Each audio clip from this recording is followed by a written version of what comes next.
Assalamu alaikum students, hope you are fine. It's our lecture number 2. Now in the previous lecture I have tell you what are multiples, what are even odd numbers, then I have tell you how to find the common multiple, how to find the LCM and how to find the LCM by prime factorization method.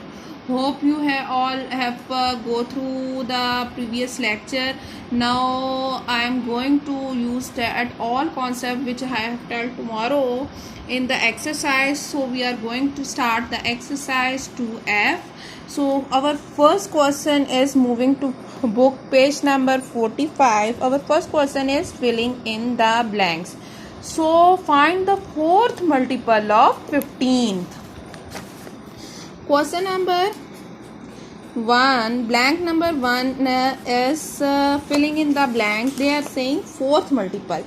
अच्छा, जो भी उन्होंने multiple आपको खाया होगा ना, अगर मैं कहूँगी 4, इन्होंने कहा fourth multiple, multiply it by 4, you will get the answer. Just multiply it, you will get the answer.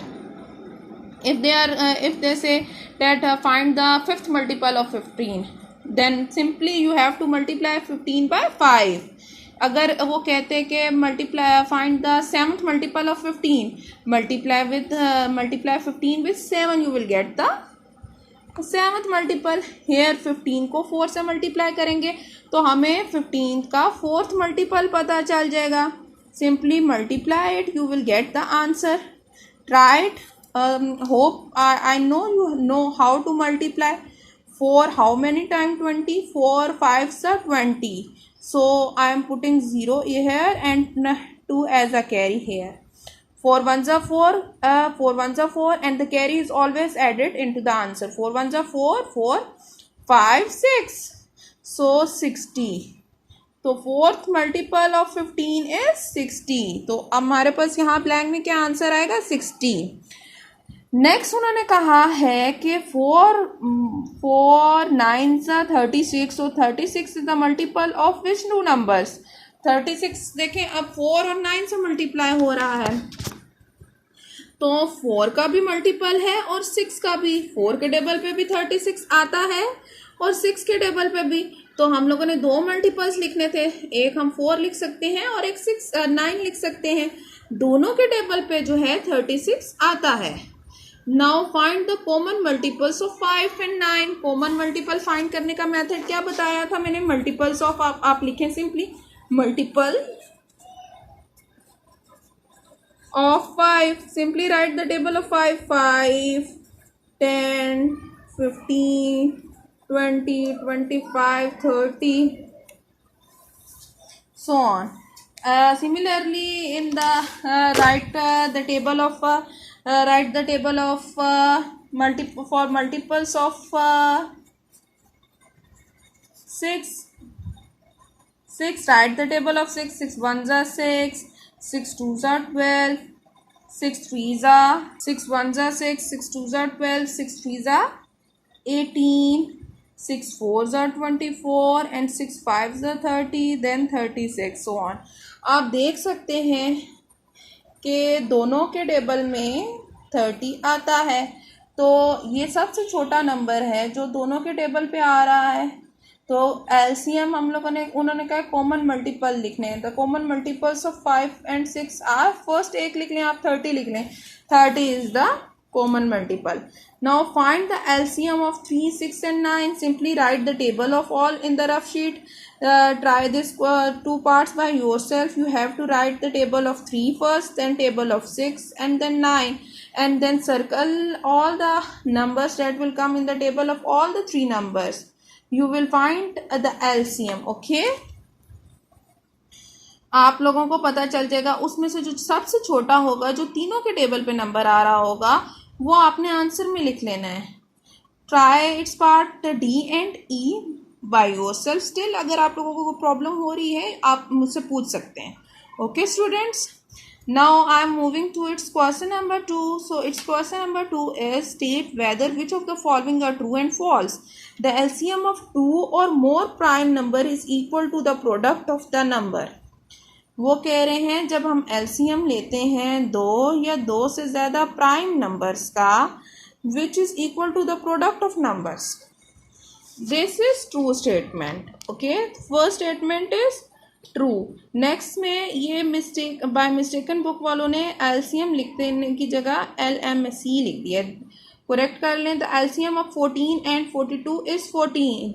How you will find the LCM of 14 and 42 is 14? For this LCM, write the table of 14 and 42. As it is tedious or difficult to write the table of 14 and 42, simply take the LCM of both numbers. I am taking the LCM of 14. 14 7 1s are 7.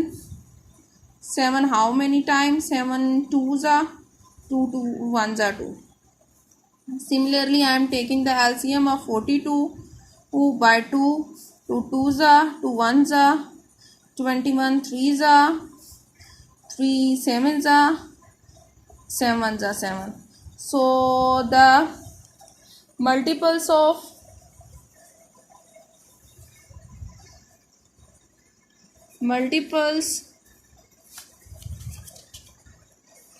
of 14 are 7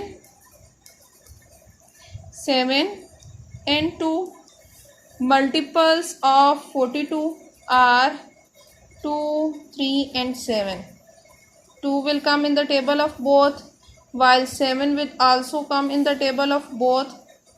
जो दोनों के table पे आ रहा होता है जब हम LCM लिखने लगते हैं बेटा, जो दोनों के टेबल पे एलसीएम, अब एलसीएम ऑफ 14 एंड 42 हमने लिखना था, तो जो दोनों के टेबल पे आ रहे होते हैं वो कॉमन मल्टीपल्स हो जाते हैं, तो वो वंस लिखते हैं हम LCM find, least common factor find करते हुए.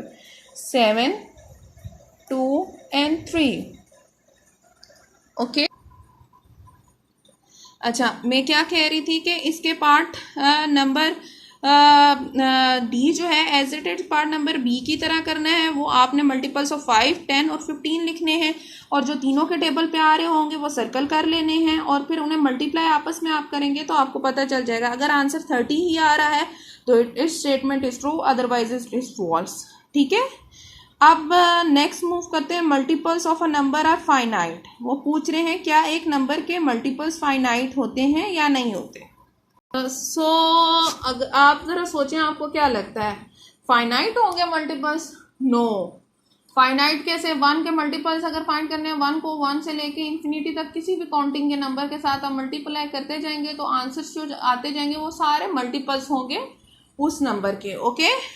2 को आपने 1 से लेके 100 तक किसी काउंटिंग से मल्टीप्लाई किया तो हमारे पास आ रहे इनफाइनाइट नंबर से आप मल्टीप्लाई करेंगे तो हमारे पास जो आंसर्स आते हैं डेट आर कॉल्ड मल्टीपल्स. तो ये फॉल्स स्टेटमेंट है. फाइनाइट नहीं, इनफाइनाइट होते हैं नंबर्स.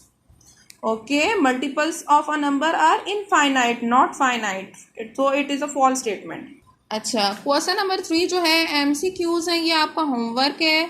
मैंने क्वेश्चन नंबर 2 और 3 समझा दिया आपको. क्वेश्चन नंबर 3 खुद अटेम्प्ट करने की कोशिश करें. स्टिल अगर आपको इस क्वेश्चन सॉल्व करने में कोई प्रॉब्लम आ रहा है तो आप मुझसे पूछ सकते हैं. ओके. अल्लाह हाफ़िज़ स्टूडेंट्स.